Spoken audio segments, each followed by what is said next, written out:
أعوذ بالله من الشيطان الرجيم بسم الله الرحمن الرحيم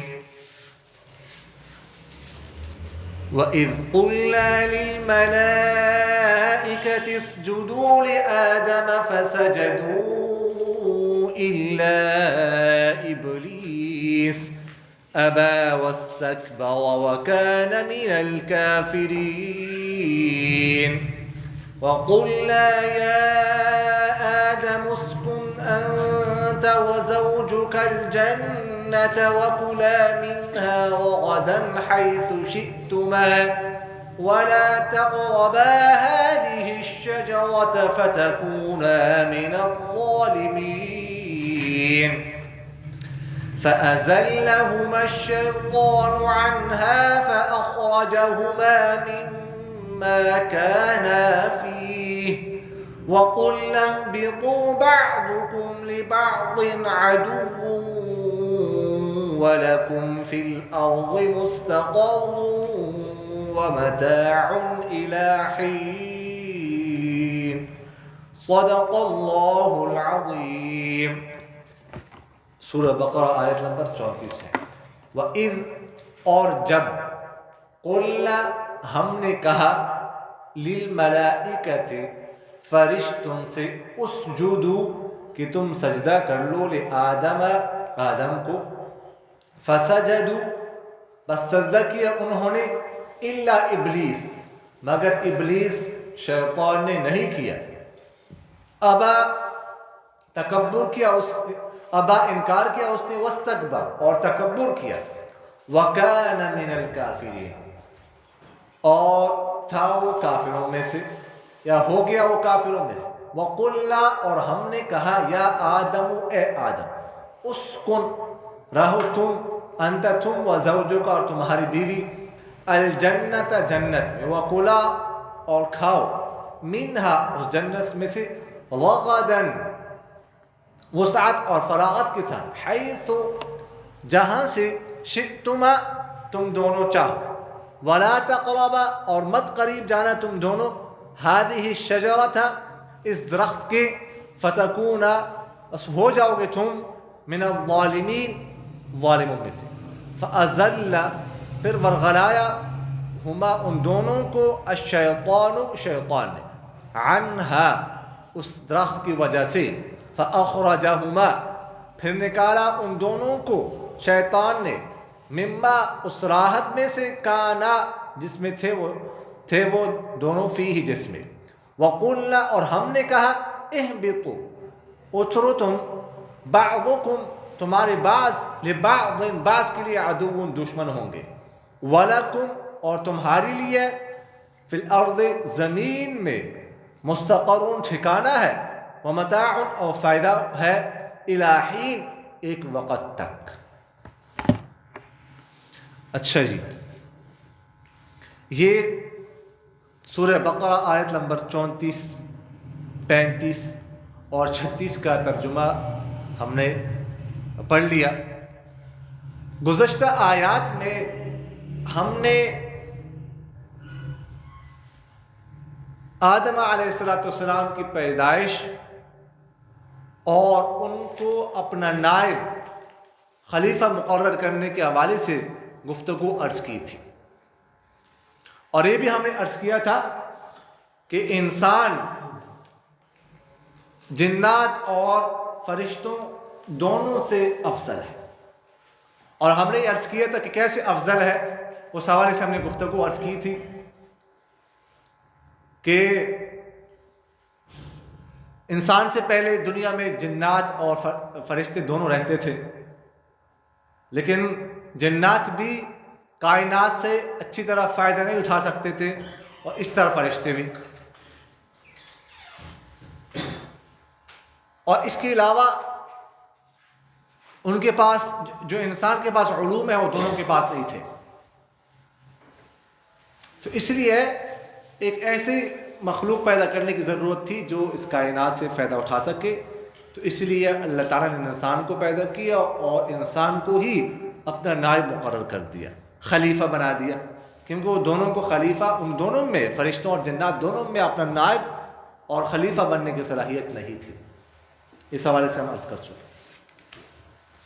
تو خیر اس کے بعد ہم نے پڑھا ہے کہ کیسے جو ہے نا وہ آدم علیہ السلام کو اللہ تعالیٰ نے علم دیا اور اس کی وجہ سے فرشتوں پر ان کی فوقیت ثابت ہو گئی.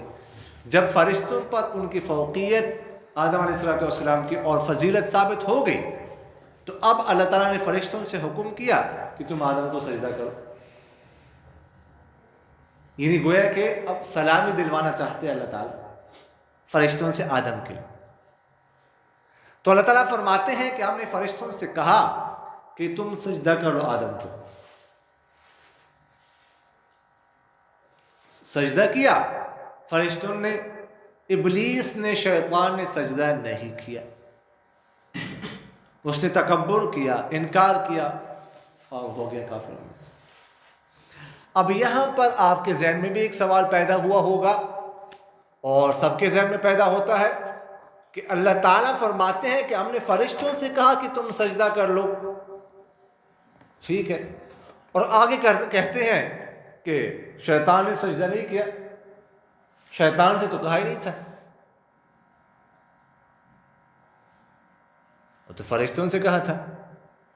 ٹھیک ہے، شیطان سے تو نہیں کہا تھا. تو شیطان نے اگر سجدہ نہیں کیا تو کیوں دودھ کھارا گیا؟ شیطان کا تو ذکر نہیں ہے کہ اس کو بھی کہا. نہیں، ایسی بات نہیں. سجدہ کا حکم فرشتوں کو بھی تھا، شیطان کو بھی تھا. یہ 8ویں پارے میں سورہ اعراف ہے، اس کی آیت نمبر 12. وہ ذرا نکال لیجیے، ادھر دیکھتے ہیں وہ آیت کیا کہتی ہے. اب ہمیں پھر یہ آیت سمجھ آئے گی، جب تک یہ آیت ہم پڑھیں گے نہیں. سورہ اعراف آیت نمبر 12 نظر آ گئی جی. اس میں فرماتے ہیں اللہ تعالیٰ، قال، اللہ تعالیٰ نے فرمایا، ما منعک، کس چیز نے روکا تجھے، اللہ تسجد، کہ تم یہاں پر تھا ان تسجد، یعنی وہ ہے کہ لام اضافی، کہ انت اللہ تسجد، کہ تم سجدہ کرو. کس چیز نے تمہیں سجدہ کرنے سے روکا؟ اذ امرتک، جب میں نے تجھے حکم کیا. اذ امرتک، جب میں نے تجھے حکم کیا. اس سے معلوم ہوا کہ اس کو بھی کیا تھا، حکم تھا سجدہ کرنے کا. قال انا خیر منہ، اس نے کہا میں تو بہتر ہوں اس سے، اس انسان سے. خلقتنی من نار، آپ نے مجھے پیدا کیا آگ سے، وخلقتہ من طین، اور اس کو پیدا کیا یعنی انسان کو پیدا کیا ہے مٹی سے، اس لیے میں اس سے بہتر ہوں. یہ اس نے کہا. تو اس لیے اس سے معلوم ہوا کہ جنات کو، شیطان کو بھی سجدے کا حکم تھا. اس نے نہیں کیا، انکار کر دیا، تو اس لیے اللہ تعالیٰ نے اس کو دھتکارا.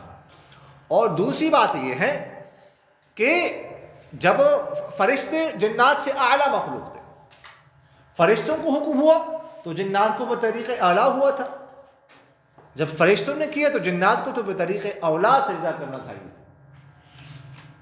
لیکن نہیں کیا، اس وجہ سے وہ دھتکارا گیا. اچھا، یہ بات بھی آپ ذہن میں رکھیں. یہ بھی سوال پیدا ہوتا ہے کہ نہیں کیا جنات نے، شیطان نے سجدہ نہیں کیا تو کیوں دھتکارا گیا؟ ایک ہی سجدہ اس نے نہیں کیا بس. تو نہ کرنے کی وجہ سے تو روزانہ ہم لوگ دیکھتے ہیں نماز نہیں پڑھتے، ایک نماز میں کتنے سجدے ہوتے ہیں، نہیں کرتے. کیا ان کو ہم شیطان کہہ سکتے ہیں؟ کیا ان کو ہم کافر کہہ سکتے ہیں؟ نہیں. ایک گناہ ہے وہ تو الگ بات ہے، لیکن اس کی وجہ سے ان کو شیطان تو نہیں کہا جا سکتا.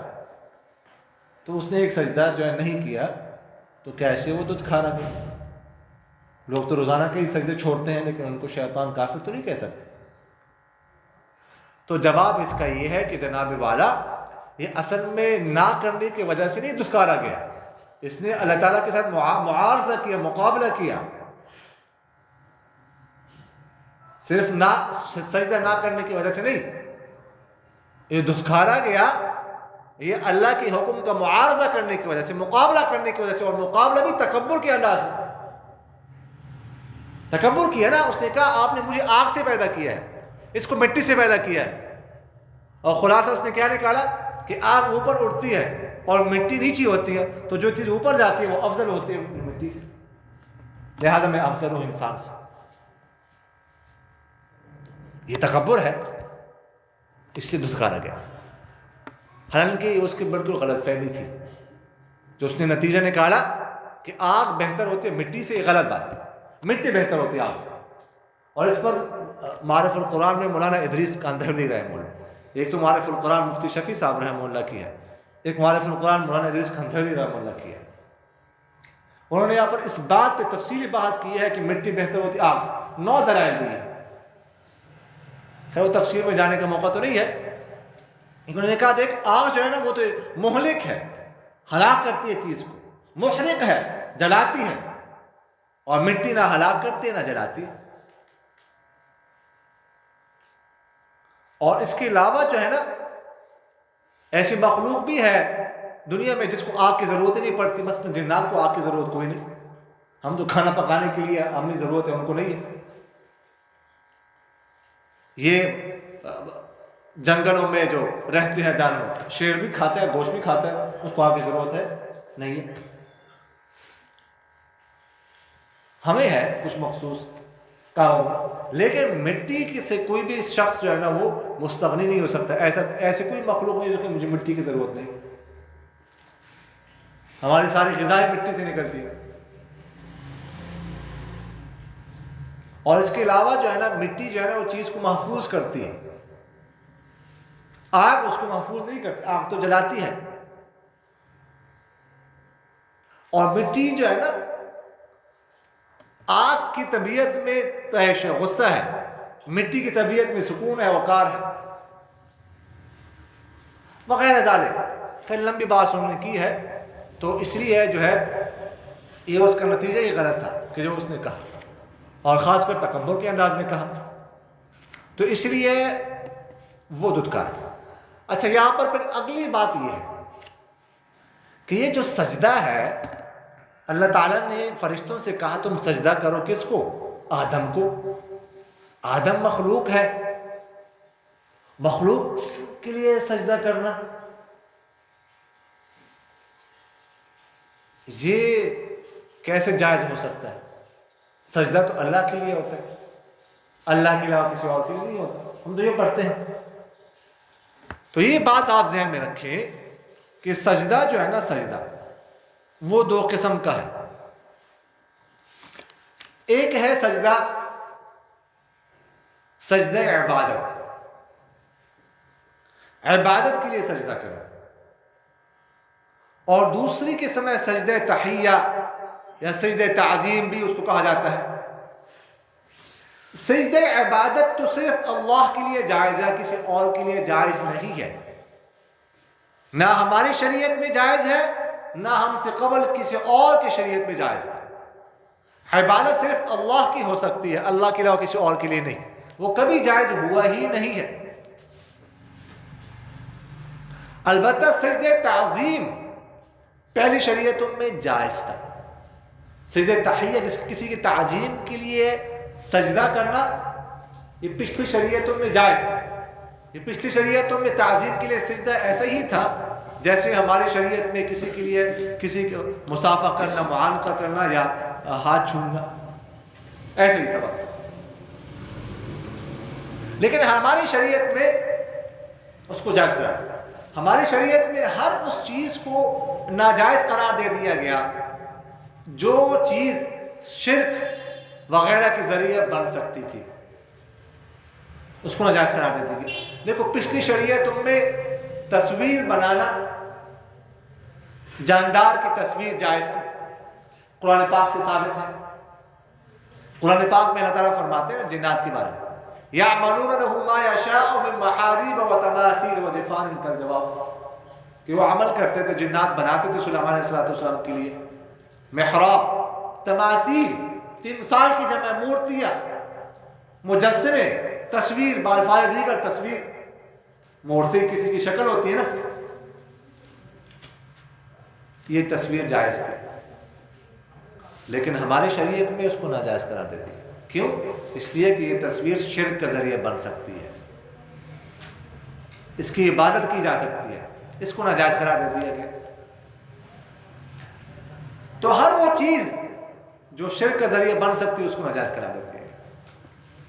دیکھیے گا سرکار دو عالم صلی اللہ علیہ وسلم نے ایک حدیث میں ارشاد فرمایا ہے کہ کوئی جو شخص مالک آقا اپنے غلام کو عبد نہ کہے، بندہ نہ کہے، عبد، اور کوئی غلام اپنے مالک کو رب نہ کہے۔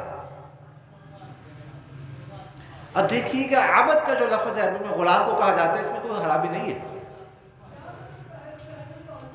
اور اسی طرح رب کا جو معنی ہے یہ بھی پالنے والا، پالنہار، تربیت کرنے والا، اس میں بھی کوئی حرج نہیں ہے۔ لیکن یہ بات شرک کا ذریعہ بن سکتی تھی کہ عبد سے مراد وہ بندہ ہو جو بندگی، وہ مراد ہو جو بندگی کرتا ہے، اور رب سے مراد اللہ لے، تو منع کر دے دیا کہ نہیں تم ایسا نہیں کر سکتے، یہ جائز نہیں۔ تو اس لیے کیونکہ پہلی شریعت میں اگر تو اس طرح کوئی خرابی نظر آتی نا، کوئی خرابی ظاہر ہو جاتی معاشرے میں، تو فوراً اللہ تعالیٰ پیغمبر بھیج دیتے، وہ پیغمبر اس کی اصلاح کرتا۔ لیکن اب قیامت تک پیغمبر نہیں آئے گا، یہ ہمارا عقیدہ ہے، اس لیے پیغمبر نے تو آنے نہیں کیا۔ اگر کوئی اس طرح کی چیز پیدا ہو جائے، پیغمبر آ جائے اس کی اصلاح کرے، تو اس لیے اللہ تعالیٰ نے پہلے سے ہی ایسے کاموں سے منع فرما دیا جو شرک وغیرہ کا ذریعہ بن سکتا ہو، اسے منع فرما دیا۔ منع، اچھا سجدہ، کوئی سوال یہ کر سکتا ہے کہ سجدہ سے، سجدہ تعظیم سے کہاں منع فرمایا ہے؟ تو بہت سارے حدیث ہیں، مثلا ایک حدیث میں مشہور حدیث ہے، آپ سب نے سنی ہوگی، کہ آپ صلی اللہ علیہ وسلم نے فرمایا کہ اگر میرے شریعت میں سجدہ جائز ہوتا تو میں بیوی کو حکم کرتا کہ وہ اپنے شوہر کے لیے سجدہ کرے۔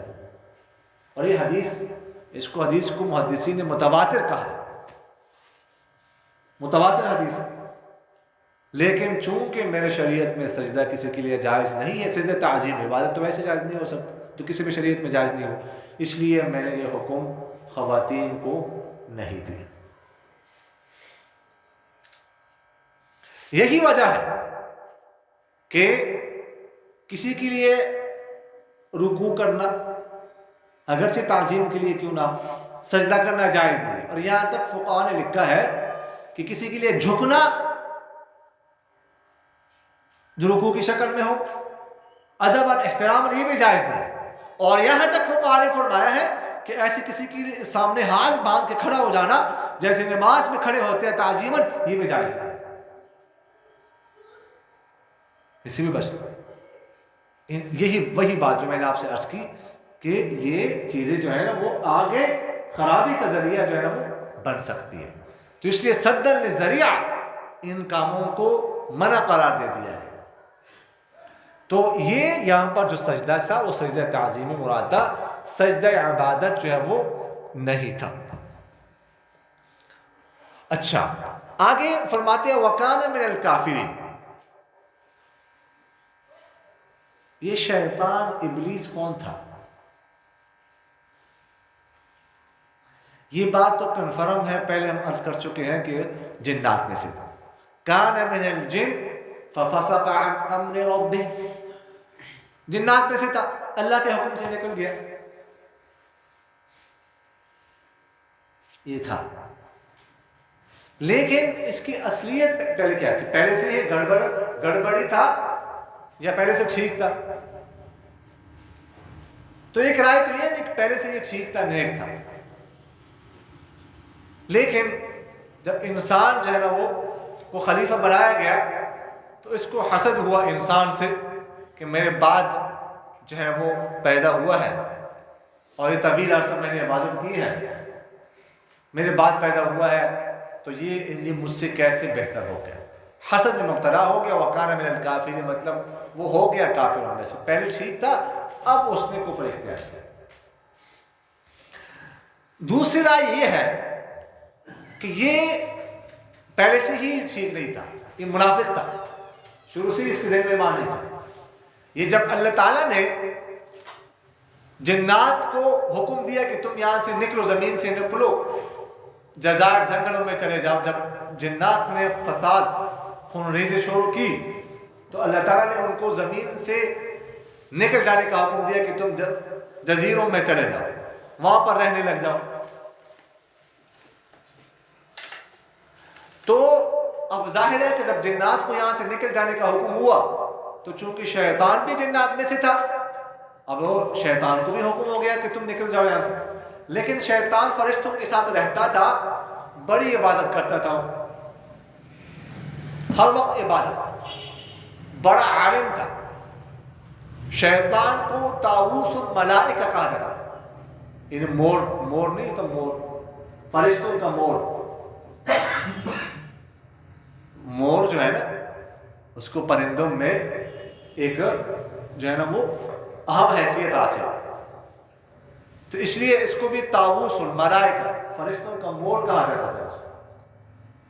طاووس الملائکہ یہ حیثیت تھی اس کی. تو اس کو بھی حکم ہوا، ظاہر ہے کہ جنات کو حکم ہوا، اس کو بھی ہوا. تو فرشتوں نے کہا کہ یہ تو بہت بڑا عابد ہے، عالم ہے، عبادت گزار ہے. اللہ تعالیٰ سے سفارش کی کہ اس کو رہنے دیا جائے، یہ ہمارے ساتھ رہے. تو اللہ تعالیٰ نے فرشتوں کی بات سفارش قبول کر لی، لیکن اس کے دل میں ایمان تھا نہیں. یہ جو عبادت کرتا تھا نا، یہ بھی جو ہے نا اس لیے کرتا تھا کہ مجھے جو ہے نا وہ اللہ تعالیٰ اپنا نائب خلیفہ مقرر کرے گا. اس کے دل میں یہی تھا. یہ بھی عبادت جو کرتا تھا بناوٹ تھی، دل سے نہیں کرتا تھا. تو خیر وہ رہنے لگا، اللہ تعالیٰ نے اس کی سفارش قبول کر لی. جب انسان کو پیدا کیا اللہ تعالیٰ نے، اپنا نائب مقرر کیا، تو اب اس کی اصلیت ظاہر ہو گئی. اصلیت جو اس کے جو کچھ اندر تھا وہ باہر نکل آیا. اللہ کو معلوم تھا، اللہ کو معلوم تھا، اب اس کی اصلیت باہر آ گئی. وَكَانَ مِنَ الْكَافِرِينَ، ایک ترجمہ اس کا ہے تھا وہ کافروں میں سے. آپ نے غور کیا ہوگا میں نے دو ترجمے یہاں پر کیے. ایک میں نے کیا وَكَانَ مِنَ الْكَافِرِينَ، ہو گیا وہ کافروں میں سے، یعنی اب ہو. اور دوسرا ترجمہ میں نے کیا تھا وہ کافروں میں سے، پہلے سے کافروں میں تھا، وہ مسلمان تھا ہی نہیں، وہ منافق تھا. تو اب اس کی اصلیت جو ہے نا وہ سامنے آگے جو کچھ اندر تھا. آگے دیکھ لیجیے اگلی آیت میں ہے، اللہ تعالیٰ فرماتے ہیں کہ ہم نے آدم سے کہا اسکن انت و زوجک، کہ رہو تم اور تمہاری بیوی الجنت، جنت میں. اچھا بعض حضرات کہتے ہیں کہ یہ جو جنت میں جو ہے نا وہ داخلہ وغیرہ ہے، یہ پیدائش پہلی ہوئی ہے، سجدہ کا آدم علیہ السلام کی سجدہ کا حکم پہلے ہوا ہے، جنت میں بعد میں داخل کیا گیا. لیکن ضروری نہیں ایسا ہو سکتا ہے یہ پیدائش تو جنت میں ہوئی ہو اور سجدے کا حکم بھی جنت میں ہوا ہو. شروع سے ہی پیدائش وہاں پر ہوئی تو ادھر رہتے تھے. اسکن رہو تو، دیکھیے گا یہاں پر اسکن کا لفظ ہے، مسکنت، سکونت جسے کہا جاتا ہے، یہ لفظ استعمال کیا کہ تم یہاں پر رہو. یہ جو سکونت ہوتی ہے نا یہ عارضی ہوتی ہے، اس میں آنرشپ نہیں ہوتی، ملکیت نہیں ہوتی، عارضی آپ کسی کے یہاں. تو اللہ تعالیٰ نے پہلے سے لفظ جو استعمال کیا نا اسکن ہے کہ تم نے رہنا یہاں پر لیکن تمہارا عارضی ہے رہنا. اگر اس لیے فقہا نے یہاں پر ایک مسئلہ یہاں سے نکالا ہے کہ اگر کسی نے کسی سے کہا کہ تم میرے گھر میں رہو، یا تم میرے خالی گھر پڑا ہو اس کا، تم میرے گھر میں رہو، یا تم میرے گھر میں سکونت اختیار کرو، تو اس سے وہ مالک نہیں بن جاتا. اس لیے کہ سکونت جو ہوتی ہے یہ عارضی ہوتی ہے، تو اس کو عارضی رہنے کا حکم ہے، اس لیے وہ اس گھر کا مالک نہیں بنتا. اس سے یہ مسئلہ جو ہے نا وہ معلوم ہو گیا. اچھا کیونکہ اللہ تعالیٰ کو علم تھا، آگے جو بات آ رہی ہے کہ یہ ہوگا، اللہ کے علم میں تو تھا. اچھا دوسری بات یہ ہے کہ یہاں پر اللہ تعالیٰ نے جو تعبیر اختیار کی ہے وہ اس پہ ذرا غور کریں. اس میں یا آدم اسکن انت و زوجک الجنت وَكُلَا مِنْهَا رَغَدًا حَيْثُ شِئْتُمَا وَلَا تَقْرَبَا. دیکھو یہاں پر کہاں اسکن انت وزوجک، رہو تم اور تمہاری بیوی. یہ تعبیر کیوں اختیار کی؟ ایسا بھی کہہ سکتے تھے اسکنا الجنت، تم دونوں رہو جنت میں، تثنیہ کا صیغہ استعمال کرتے. یہ تعبیر کیوں اسکن انت وزوجک، اس کی کیا ضرورت ہے؟ اسکنا الجنت، تم دونوں جنت میں رہو، کیونکہ آگے یہی کہا ہے کلا تثنیہ کا صیغہ استعمال کہ تم دونوں کھاؤ، لا تقربا تم دونوں قریب مت جاؤ. تو یہاں پر بھی کہتے ہیں نا اسکنا. تعبیر کیوں؟ تو یہاں سے فقہاء نے ایک اور مسئلہ نکالا ہے. وہ مسئلہ یہ ہے کہ اس سے معلوم ہوا کہ یہ جو رہائش ہوتی ہے بیوی کی، یہ شوہر کے ذمہ ہے. شوہر بیوی کو روٹی، کپڑا اور مکان، یہ تین چیزیں جو ہے نا یہ شوہر کی ذمہ داری ہے کہ شوہر پرووائڈ کرے گا، اپنی بیوی کو دے گا. اور شوہر کی طاقت کے مطابق، جتنے شوہر کی استطاعت ہے اس کی وسعت کے مطابق جو ہے نا یہ جو ہے نا چیزیں یہ بھی. تو اس سے معلوم. اور دوسرا مسئلہ فقہاء نے یہاں سے یہ نکالا ہے کہ اس سے معلوم ہوا کہ رہائش میں بیوی شوہر کے تابع ہے. جہاں شوہر رہے گا وہاں بیوی رہے گی، جہاں پر شوہر رکھے گا وہاں پر بیوی رہے گی. لیکن یہ نہیں ہے کہ بیوی کو اذیت دینے کے لیے کوئی خیمہ لگا لے، یہ تو نہیں، طاقت کے مطابق جتنی طاقت ہے اس کی مطابق جو ہے نا رہائش دینی ہے. یہ شوہر کی ذمہ داری ہے اور بیوی اس کے تابع رہے گی. تو یہ مسئلہ بھی یہاں سے جو ہے نا وہ معلوم ہوا. اچھا یہاں پر وہ زوج کا میں نے آپ کو پہلے یہ بات میں عرض کر چکا ہوں کہ زوج کا جو لفظ ہے نا، زوج کا لفظ یہ دونوں کے لیے استعمال ہوتا ہے. آپ کے ذہن میں ہوگا امید ہے، بیوی کے لیے بھی استعمال ہوتا ہے، شوہر کے لیے بھی استعمال ہوتا ہے. دیکھو یہاں پر زوج کا لفظ بیوی کے لیے استعمال ہو رہا ہے. زوج الجنت، تم دونوں جنت میں رہو. وَكُلَا مِنْهَا رَغَدًا، کھاؤ تم یہاں سے رغدن. رغدن کا جو لفظ ہے نا اس کا معنی ہے کہ کوئی چیز جو ہے نا حاصل کرنا محنت مشقت کے بغیر. ایسی چیز جو محنت مشقت کے بغیر حاصل ہو جائے اور وہ اس کا ختم ہونے کا خوف، ڈر نہ ہو. یہ اس کا معنی ہے. میں نے اس کا ترجمہ کیا، آپ نے ترجمے میں غور کیا ہوگا کہ نہیں؟ میں نے اس کا ترجمہ یہ کیا کہ وسعت اور فراغت کے ساتھ. یہ ترجمہ میں نے قصداً کیا. اس لفظ کا ترجمہ بڑا وسیع لفظ ہے. اس کو تھانوی مولانا نے اس کا ترجمہ کیا ہے بین القرآن میں با فراغت، یعنی فراغت کے ساتھ. یعنی یہ لفظ اس پر فٹ ہوتا ہے. ویسے اس کے لیے کوئی پرفیکٹ لفظ لانا بڑا مشکل ہے. اس کی مفہوم میں کافی وسعت ہے. اس کے لیے ایک لفظ میں جمع کرنا یہ گویا کہ سمندر کو کوزے میں جمع کرنے والی بات ہے. یہ تم کھاؤ، جنت کا جو جنت میں خوراک ہے وہ بھی تمہیں محنت مشقت کے بغیر ملے گی اور نہ ختم ہونے کا خوف بھی نہیں ہے. حیث شئتما، جہاں سے تم چاہو، جہاں سے تم چاہو. اب یہاں پر محدثین فرماتے ہیں کہ اللہ تعالیٰ نے ان کو کھلی اجازت دے دی کہ تم جنت میں گھومو پھرو، کوئی پابندی نہیں ہے، کوئی مخصوص حصہ نہیں ہے، پوری جنت میں تم گھوم پھر سکتے ہو. اس سے معلوم ہوا کہ اگر کوئی کسی جگہ پر رہ رہا ہے تو اس کو وہاں پر جو ہے وہ پابند ہے. اس لیے اللہ تعالیٰ نے ہمیں پابند نہیں کیا کہ تم گھر میں رہو، صرف ضرورت کے لیے گھر سے باہر نکل سکتے ہو، اس کے علاوہ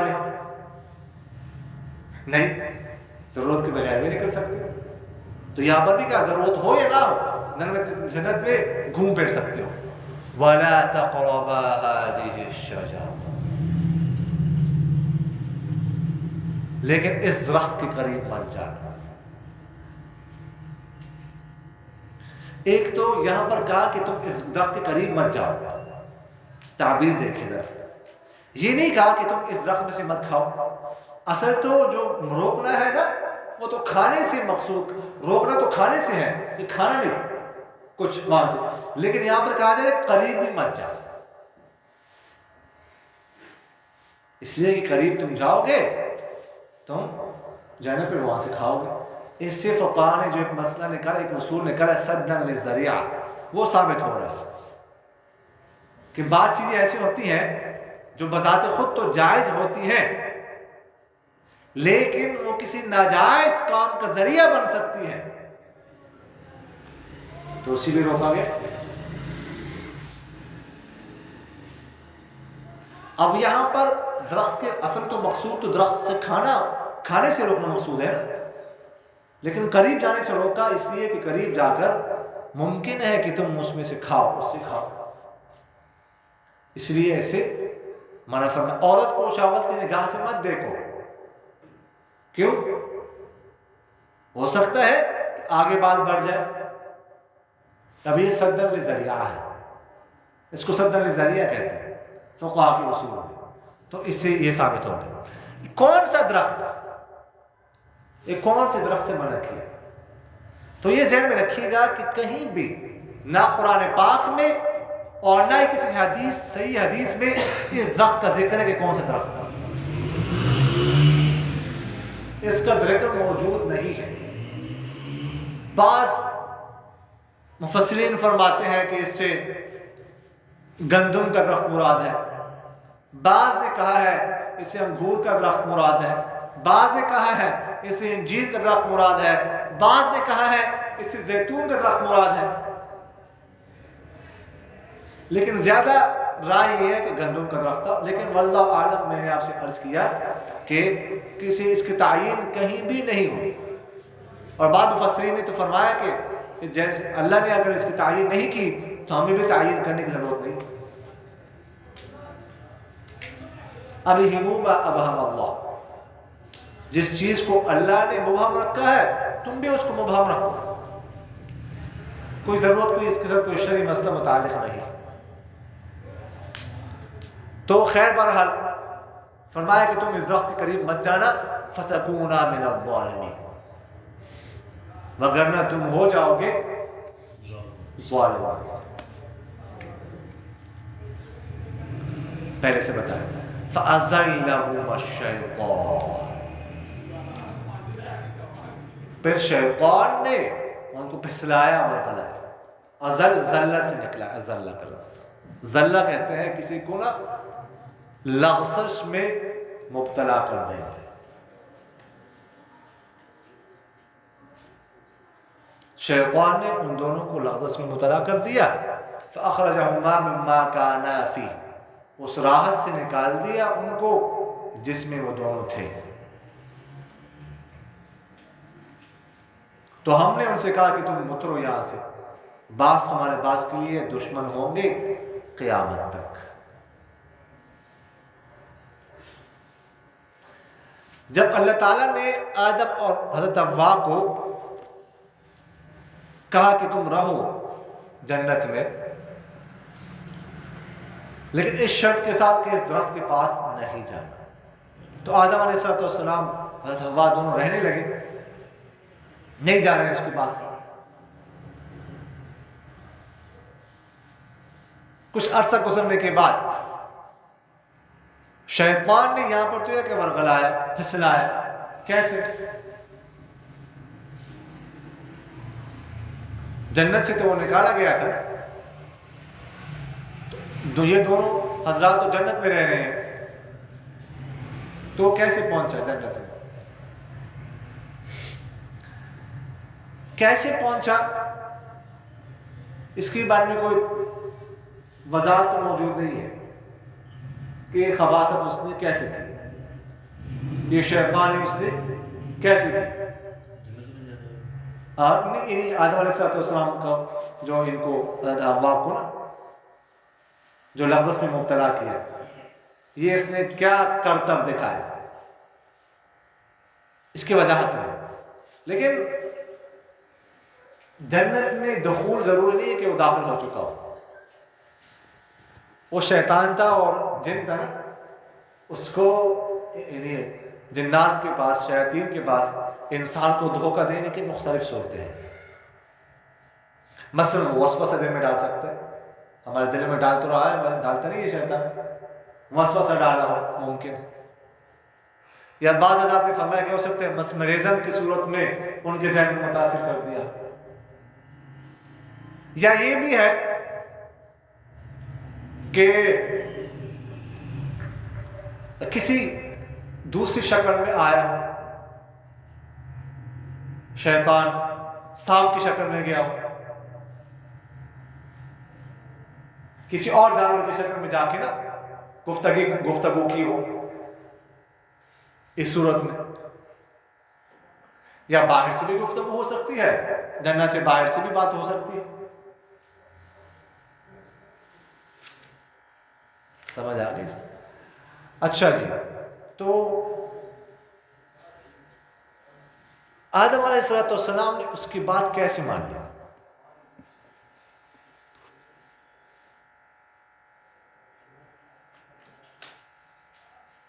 شروع میں ابھی ہمیں ایک سوال پیدا ہو سکتا ہے کہ ہو سکتا ہے آدم علیہ السلام کو پتہ نہ ہو کہ میرا دشمن ہے، انہوں نے سمجھ لیا ہو کہ میرا خیر خواہ ہے، یہ بات ذہن میں پیدا ہو سکتی ہے، لیکن ایسی بات نہیں۔ شروع میں اللہ تعالیٰ نے ان دونوں حضرات سے، آدم اور حوا دونوں سے فرمایا تھا ان الشیطان لکما عدو فاتخذوہ، کہ شیطان تم دونوں کا دشمن ہے، اس کو دشمن سمجھو۔ یہ بات تو بتا چکے تھے، ایسی بات نہیں ہے یہ بات، تو پھر جو ہے نا اس نے کیا کیا، تو وہی بات پھر جو ہے نا وہ سورہ اعراف کی طرف آ جائے۔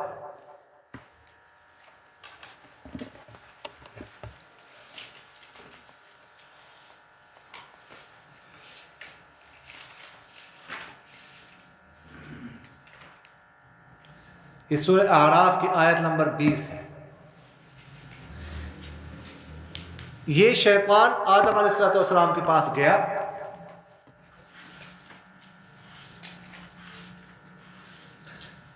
اس نے ایک تو یہاں پر وہ بات نہیں ہے، یہ کہا هل ادلک علی شجرۃ الخلد وملک لا یبلی،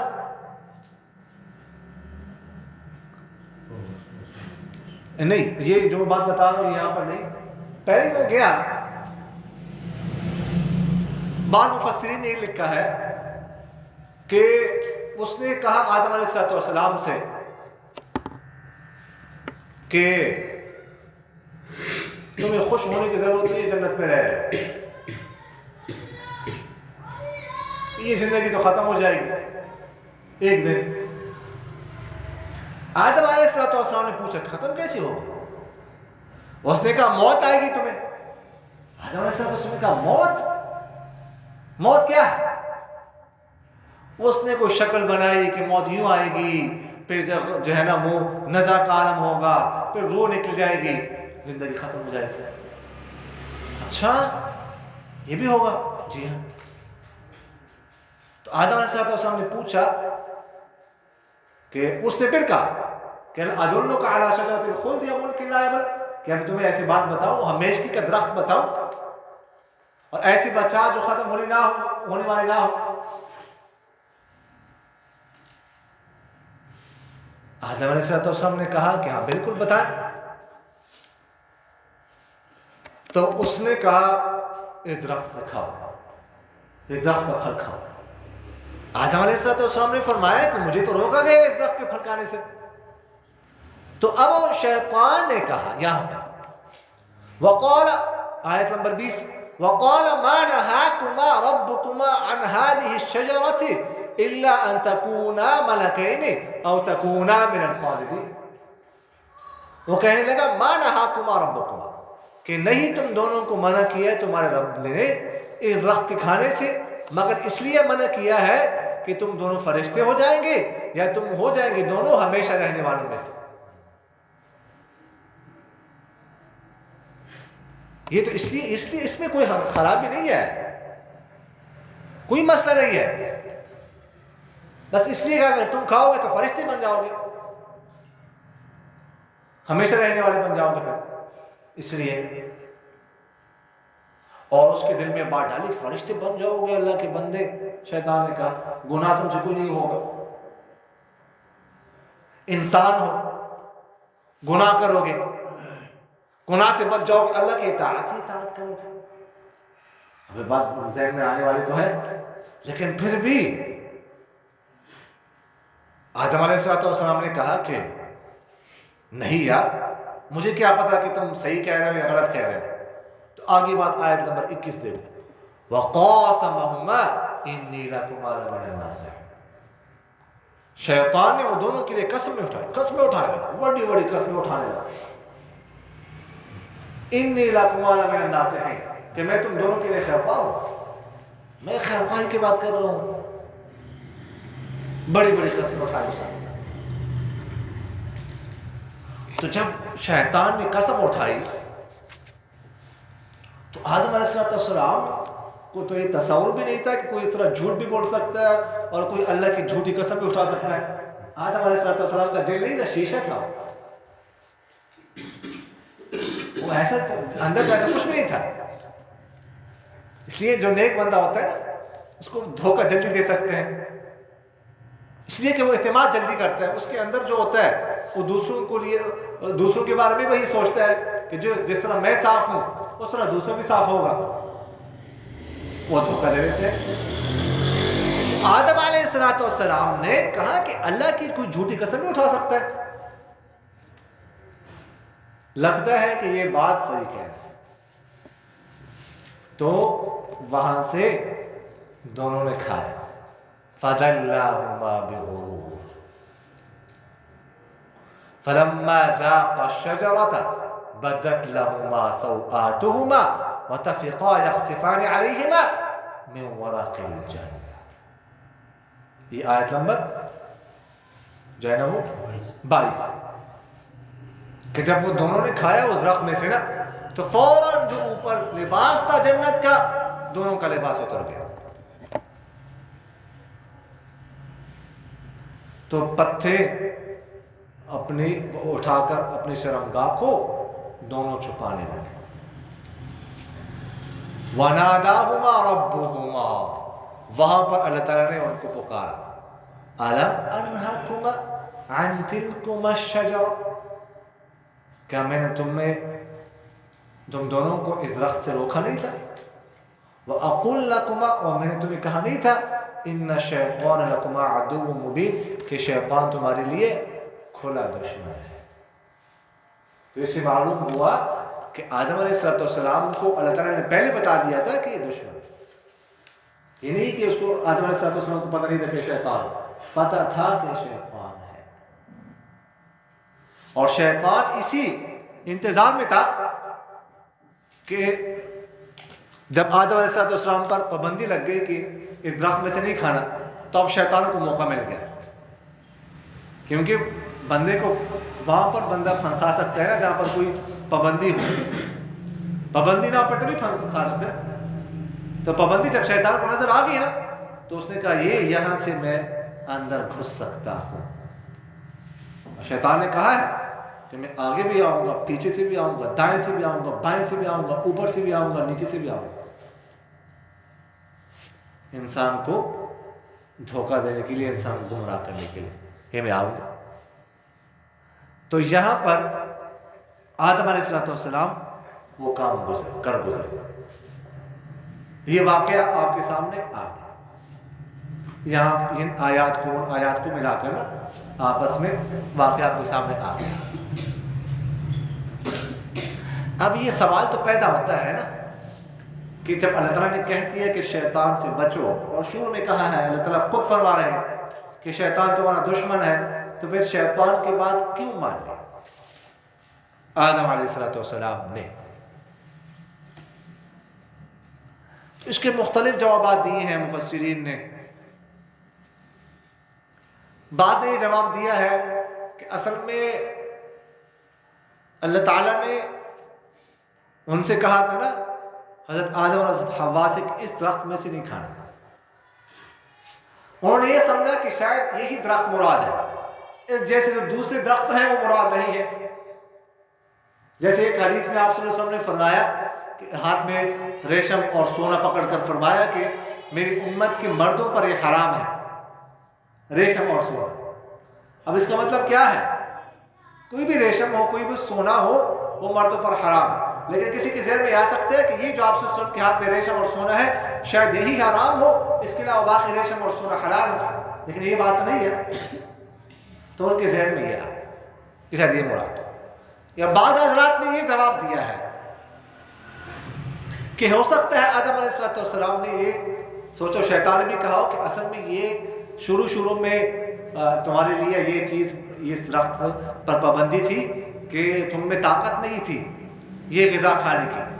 جیسے چھوٹا بچہ ہوتا ہے نا، وہ شروع میں ہم اس کو اس طرح کی مقوی قوت والی غذا نہیں دے سکتے، آرام سے دیتے ہیں۔ بعد میں تو شیطان ان کا ہوگا اصل میں یہ پابندیاں پر تھی شروع میں جب پیدا ہوئے، اب نہیں، اب کھا سکتے۔ لیکن تیسرا جواب یہ ہے جو قرآن پاک سے بھی ثابت ہو رہا ہے۔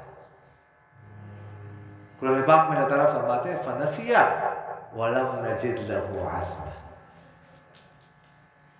کہ آدم علیہ السلام بھول گئے اور ہم نے ان کے لیے پختگی نہیں پائی، بھول گئے۔ اور یہ شعور میں نے آپ سے عرض کیا تھا اول الناس اول الناس، یہ محاورہ آپ کے ذہن میں ہوگا کہ سب سے جو ہے نا وہ سب سے پہلے بھولنے والے سب سے پہلے انسان آدم علیہ السلام تھے۔ تو آدم، تو یہ آپ ذہن میں رکھیں، مسئلہ ذہن میں رکھیں کہ انبیاء علیہ السلام کے بارے میں ہمارا عقیدہ یہ ہے کہ انبیاء معصوم ہوتے ہیں، کبیرہ گناہوں سے بھی معصوم ہوتے ہیں، صغیرہ گناہوں سے بھی معصوم ہوتے ہیں۔ بعض حضرات اگرچہ فرماتے ہیں کہ صغیرہ گناہ ان سے ہو سکتے ہیں، لیکن جمہور کی رائے یہ ہے کہ صغیرہ اور کبیرہ دونوں گناہوں سے انبیاء معصوم ہوتے ہیں۔ اب سوال یہ پیدا ہوتا ہے کہ جب یہ ہمارے عقیدہ ہے کہ انبیاء معصوم ہوتے ہیں، تو یہ پھر کیسے کیا آدم علیہ السلام نے؟ کیا اس کو گناہ کہیں گے؟ اور دوسری جگہ پر اللہ تعالیٰ نے اس کو عصیان کہا ہے، وَعَصَىٰ آدَمُ رَبَّهُ فَغَوَىٰ۔ عصا کا وہ نافرمانی کی، غوا کا معنی گمراہ ہو جانا۔ تو یہ پھر کیسے ہے؟ تو دیکھیے گا، یہ بات یہی ٹھیک ہے، بات عقیدہ ہمارا یہی ہے کہ انبیاء صغیرہ کبیرہ دونوں گناہوں سے معصوم ہوتے ہیں۔ لیکن بات یہ ہے کہ بعض اوقات کوئی اجتہادی خطا ہو سکتی ہے، یا کوئی کام خطأً یا نسیاناً بھول کر ہو سکتا ہے۔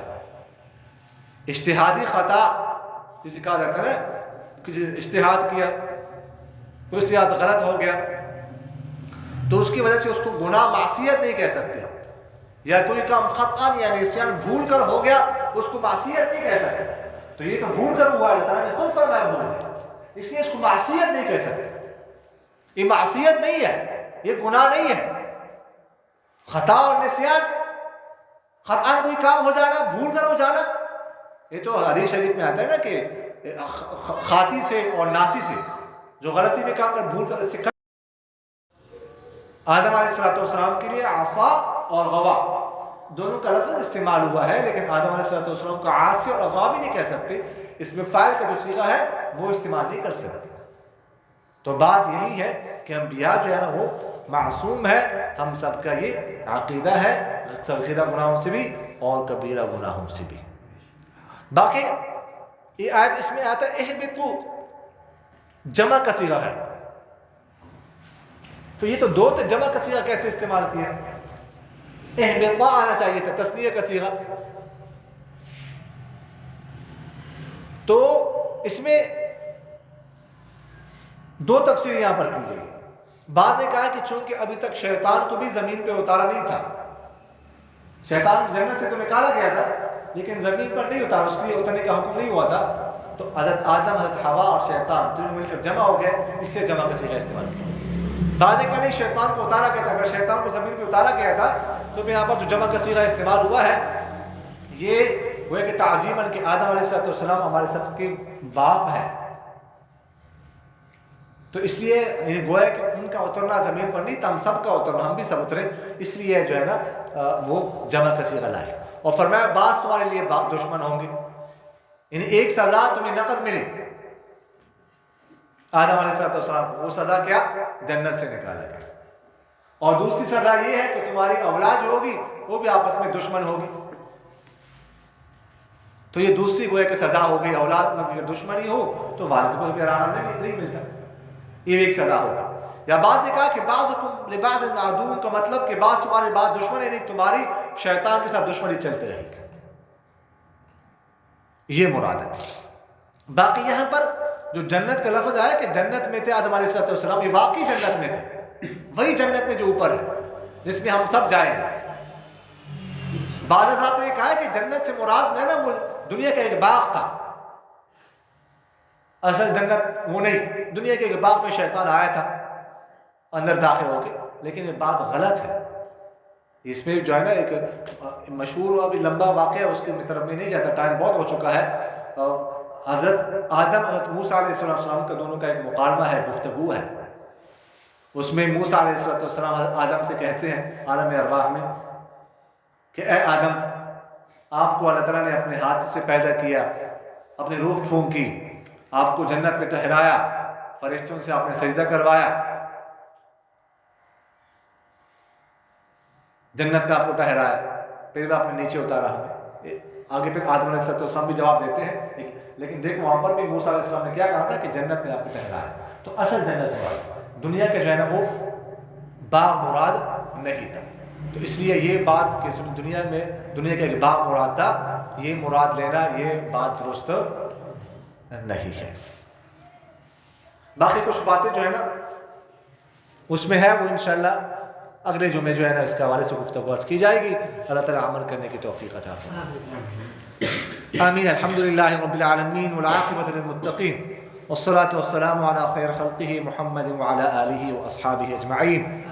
اللهم اهدنا فيمن هديت وعافنا فيمن عافيت وتولنا فيمن توليت وبارك لنا فيما أعطيت وقنا شر ما قضيت فإنك تقضي ولا يقضى عليك إنه لا يذل من واليت ولا يعز من عاديت تبارك ربنا وتعاليت. لا إله إلا الله الحليم الكريم سبحان الله رب العرش العظيم والحمد لله رب العالمين. نسألك موجبات رحمتك وعزائم مغفرتك والغنيمة من كل بر والسلامة من كل إثم. اللهم لا تدع لنا ذنبا إلا غفرته ولا هما إلا فرجته ولا دينا إلا قضيته ولا حاجة من حوائج الدنيا والآخرة إلا قضيتها يا أرحم الراحمين. الہ ذی الجلال والاکرام ہمارے تمام صغیرہ کبیرہ گناہوں کو معاف فرما. الہ ذی الجلال والاکرام یہ جو باتیں ہم نے سنی ہے, پڑھی ہے, کہی ہے, ان سب پر عمل کرنے کی توفیق عطا فرما. الہ ذی الجلال والاکرام ہمیں اپنے کلام قرآن مجید کی فہم اور سمجھ نصیب فرما, اس میں غور فکر تدبر کرنے کی توفیق نصیب فرما. الہ ذی الجلال والاکرام اس کے احکام پر, اس کے اوامر پر ہمیں عمل کرنے کی توفیق نصیب فرما, اور اس کے نواہی سے ہم سب کو بچنے کی توفیق نصیب فرما. سبحان ربک رب العزت عما یصفون وسلام علی المرسلین والحمد للہ رب العالمین. آمین یا رب العالمین برحمتک یا ارحم.